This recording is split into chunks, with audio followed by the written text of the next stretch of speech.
লোকটা বলে অসুবিধা নাই, আমারে নিয়ে চলো ওমরের দরবারে, আমি শরীয়তের বিচার চাই। আল্লাহু আকবার জোরে বলেন। কারণ হলো দুনিয়ার জমিনে, দুনিয়ার আদালতে আমি মাপ পাইবার চাই। কঠিন হাসরের ময়দানে যেদিন কেউ কারো উপকারে আসবে না, ওই দিন আমি অপরাধী হইয়া দাঁড়াইবার চাই না। আমারে লইয়া চলো খলিফাতুল মুসলিমিন উমরের দরবারে। এই লোকটারে উমরের দরবারে যখন নেওয়া হলো, হযরত উমর রায় দিয়েছেন, মৃত্যুর পরিবর্তে তোমারও মরণ হইতে হবে, হত্যার বদলে তোমাকে হত্যা করতে হবে। ঠিক আছে, আপনি আমারে হত্যা করেন, কোনো অসুবিধা নাই।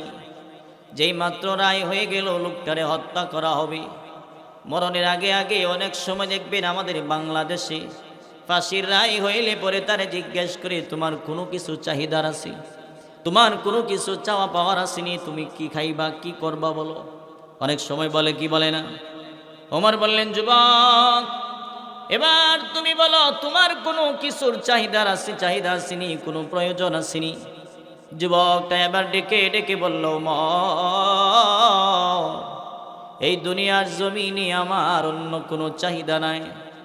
ওগো ওমর, আমার বাড়ি হচ্ছে এই মদিনা থেকে প্রায় 350 মাইল দূর।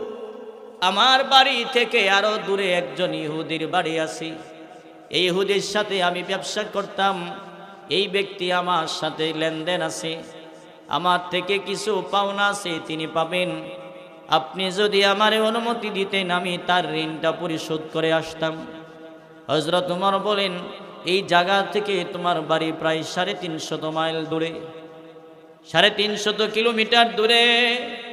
এইখানে গেলে তুমি যে আবার ফিরে আসবা, এটার কি গ্যারান্টি আছে? তুমি যাইবা, কোনো অসুবিধা নাই, তবে তোমার পরিবর্তে একজন লোক আমার এখানে তুমি জিম্মাদারি দিয়ে যাও। তুমি যদি সময় মতে না আসো, তোমার এই ফাঁসির কাস্টে, তোমার পরিবর্তে এই লোকটারে ফাঁসির কাস্টে ঝুলানো হবে। এবার বালক যুবকটা ডেকে ডেকে বলল, ওমর এই জগতে আমার আপন বলতে কেউ নাই, আমার বাড়ি 350 মাইল দূরে, আমার আব্বা তো আমার পাশে নাই।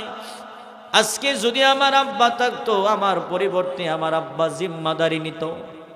আমার একটা দুধের ভাই যদি থাকতো, আমার পরিবর্তে আমার ভাই আমার জিম্মাদারি হইতো। কিন্তু এই জায়গা তো আমার থেকে অনেক দূরে, কেমনে আসবে, কিভাবে আসবে?